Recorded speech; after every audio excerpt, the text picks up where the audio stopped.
What's up, everybody? This is Rob Shack. So today, moving on in my Gran Turismo 4 walkthrough here. We are on the All Japan GT Championship. Be sure to like, subscribe, comment, and share. Help me get to 1,000 subs. I'm trying to get there by the end of the year, and right now only 8% of my viewers are subbed, so I'd love to get that number up. We are on Mazda Laguna Seca Raceway, which is obviously the updated version of this level from GT2. We are using the Nissan 350Z Concept LM race car. We're having a good time with this one. It's fun. It's a fast car. We're kind of really good, so it's fun. As of right now, I've been just kind of trolling everybody the whole time. I think I'll try to sort of wind down on that. We'll see though. I may try to get the Ray Brig to get up in second. I may do that. So let's just go ahead and do that. Let's go ahead and get through here. Let's get up to the Hiroto, push past him. Let's brake late here, get through the Loctite, who literally just drives right into me, which is kind of stupid, but it's okay. Let's get up past the Ray Brig here. And then from here, we will mess up the Castro Toms. The way I've been doing these, I was originally just trying to mess up the Savani Hiroto.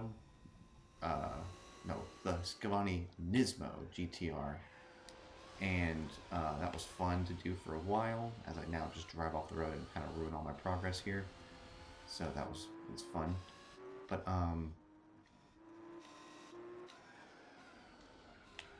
yeah, so I'm just trying to kind of even this out a little bit more as we get near race 10 here. I want to see the Castro Tom Supra kind of get back into reality here. He has obviously the hugest advantage ever because he spawns at first and the Ray Brig is really slow and everyone pulls away from him, and so he just kind of rolls away and destroys everybody. So I'm going to try to just bring him back down a little bit by just knocking him off the road here, and then we'll see what happens. Just go off the road. Alright.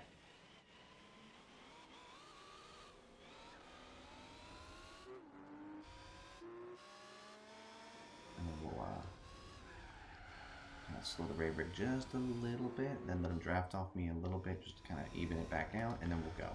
So I in the last few races, I've just been kind of trolling everybody because, you know, the AI games are super fun, and it's fun to see them do crazy things. But obviously, like, I want to show that, like, I do want to be generally fair. It's not fair that the Castro Tom starts in second with how passive the AI in this game is. It makes it almost impossible for this Savani Nismo to catch up. And he could do it on certain courses really easily, but then I was also just kind of trolling on those. So I'm going to kind of just, like, return the favor a little bit, leave the Ray Brig in second, and then just try to slowly pull away. I kind of assume that over time they'll all come together, including the Castro Toms, because the Ray Brig is so much slower, and every time he interacts with somebody and someone tries to pass him and fails, they basically slow down, and it allows everybody who's behind to get close again. So we're just going to kind of roll ahead now. Again, I don't expect the Ray Brig to get second. The Ray Brig, for some reason in this game, is really slow. All the NSX JGTC cars are like kind of terrible. I don't know why they did this, but they made them all pretty bad. It's very strange. And so, yeah, I don't know. I don't know why they do that. It seems like strange, and maybe they just had them all mischaracterized in GT3, but like in Gran Turismo 2, all the JGTC cars are like exactly the same, pretty much. There's like some slight differences. But in Gran Turismo 3, they make the Arga, the Castro Mugen, and the Ray Brig considerably better. Like faster and like have better handling than the Castro Tom Supra and the Loctite Skyline. Like all those cars like get absolutely destroyed. Like you can see my videos on that. We have all Japan GT races all the time where the NSXs just obliterate everybody. So it's like, it's weird. I don't know what that is, but it looks to me like if I'm assuming correctly here, looks like the Ray Brig, one of the two JGTC Skylines, and then the Savani Nismo are all very close. The other Skyline is drifting away, but if the Ray Brig can hold, then it does make it a lot easier for all of them to catch up to each other, and if they can all be close to each other, then usually what ends up happening, if I remember my Gran Turismo 4 knowledge correctly, what ends up happening is the ray brick will cause somebody to do a really terrible turn, and then that person actually gets passed. So, like, what usually will happen is if the Savani Nismo is now in fourth or third, he'll try to pass the ray brick or the Skyline in second or in third, and then he'll mess up and then get passed by the guy in fifth. It usually happens because this the way this game's AI kind of works. They just seem to make way more mistakes, and when they make a mistake, they get passed by the car that they've spent 3 laps passing. It's kind of all the time. So, anyway, we're just gonna take off, show that we're not only a troll, that we actually know what we're doing in this game, that we can get decent lap times. I haven't played on this course in a while though, and it is very different from Gran Turismo 2. The corkscrew isn't, and 3. Corkscrew isn't nearly as insane in this game, but it's still pretty challenging.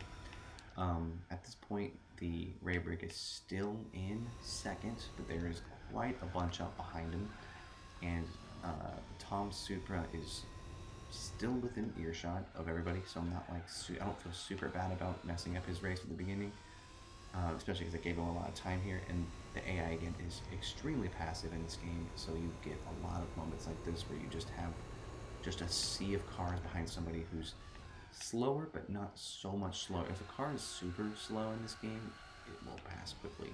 But if you're just slow enough, which it seems like this ray brick is, people just never, ever catch up. And so what you end up seeing is this situation here, where you have just an army of cars behind one guy who is just rolling, still holding second. It's been way more than enough time for them all to pass by this point, and yet they haven't. Again, that's not on me. I did mess up the Castro Tom Supra, and then I was just kind of around for a little bit, but again, I don't think I really did anything to anybody else apart from just kind of be in the way, and I don't think that's enough to warrant this. But again, it's just the fact that my one beef with GT4 is that the AI is extremely, extremely passive. And I get it, because of B-Spec mode, they had to do it.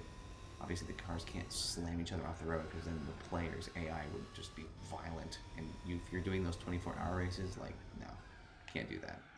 So, that's what they were going for, and I get it.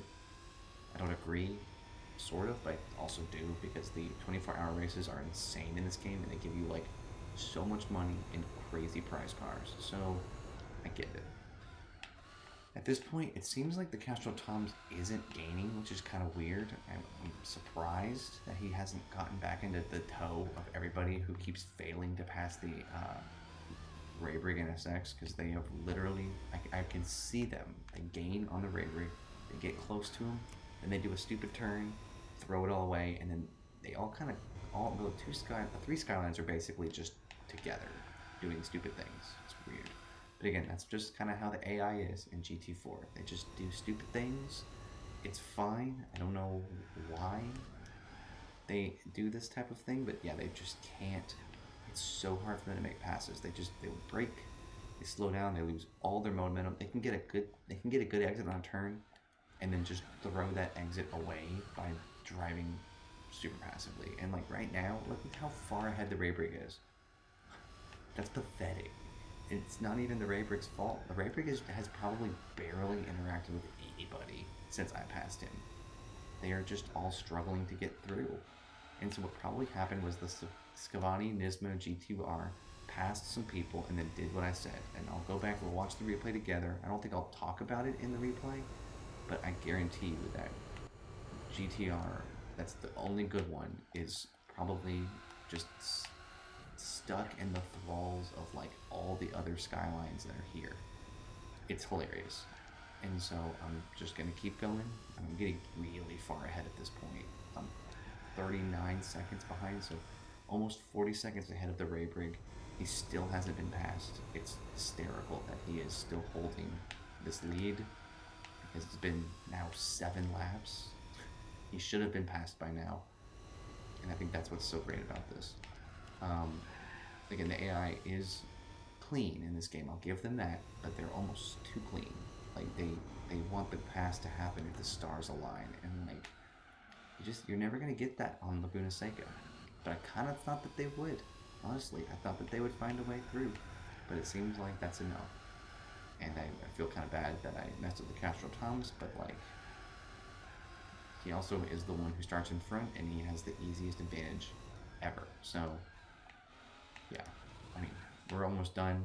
Raybrick has completely pulled away. He's not even close. I mean, look at that. I got my fastest lap time at the end there with a 117, using NOS, of course. And it's exactly like I thought. The Scavani Nismo GTR did pass one and probably just got stuck behind one of them for the whole rest of the race. And that just, them battling pulled them away from the Raybrick.